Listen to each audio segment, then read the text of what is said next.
We're here because free speech is under attack. We're here because people are being convinced that socialism works. We're here because people are being judged guilty until proven innocent. We are fighting back with facts. This is not a safe zone, so buckle up, Buttercup. This is the raw, naked truth.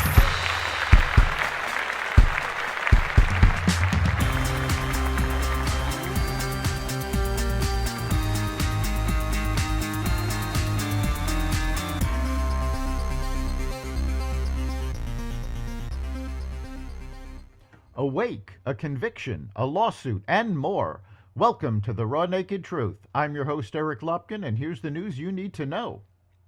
The NYPD's Sergeants Benevolent Association sent a damning letter calling out far-left Democratic leaders in New York City for their anti-police and soft-on-crime policies, and telling them to stay away from the funeral of slain officer Jonathan Diller. The 31-year-old father died Monday after a violent ex-con with 21 prior arrests shot him in the stomach when police approached the car where the suspect was sitting in the passenger seat.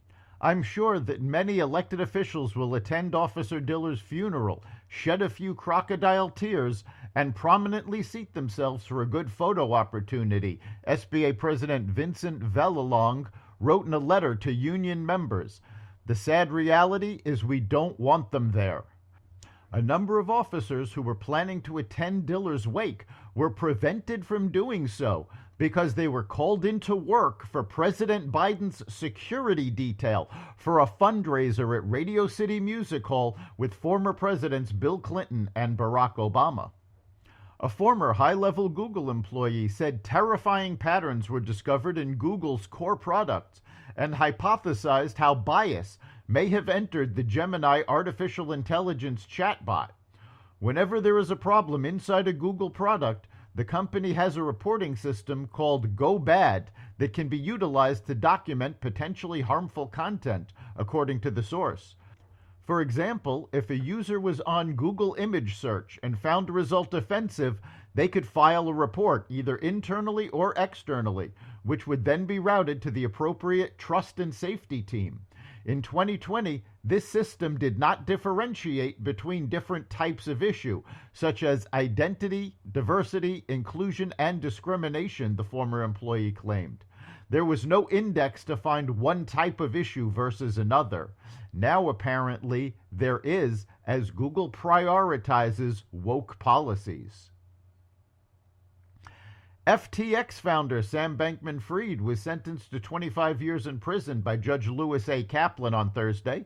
Prosecutors sought a 40 to 50-year sentence for the disgraced crypto king. Bankman-Fried's defense team will appeal the conviction and sentencing.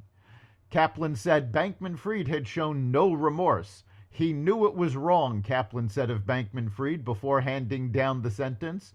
He knew it was criminal. He regrets that he made a very bad bet about the likelihood of getting caught, but he is not going to admit a thing, as is his right.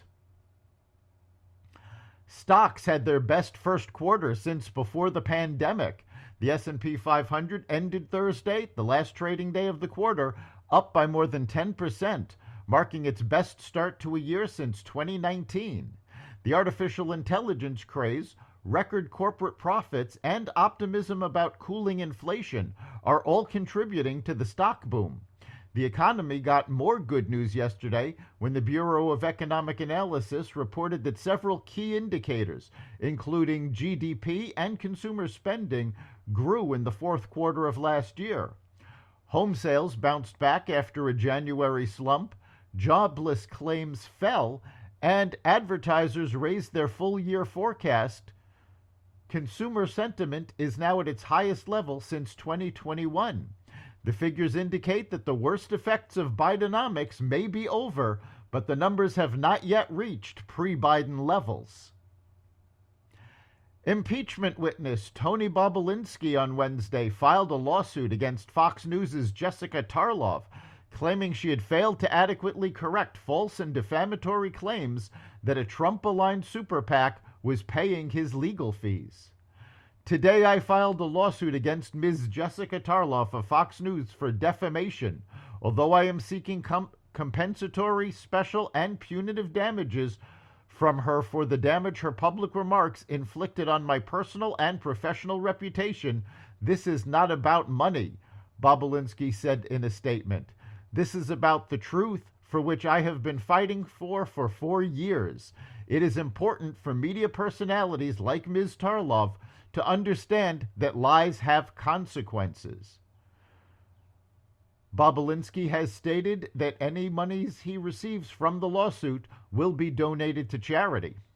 Tarlov, a former Democratic strategist, made her statements on the Fox News show The Five, which is the highest-rated news show on cable. Tarlov attempted to clarify her incorrect statement, but did not apologize nor admit that she was wrong on the air. That's the Raw Naked Truth. You can catch every episode of The Raw Naked Truth at xvadio.com, the Apple Podcasts app, Google Podcasts, Spotify, iHeartRadio, Audible, Amazon Music, and other platforms that respect freedom of speech. We'll see you next time.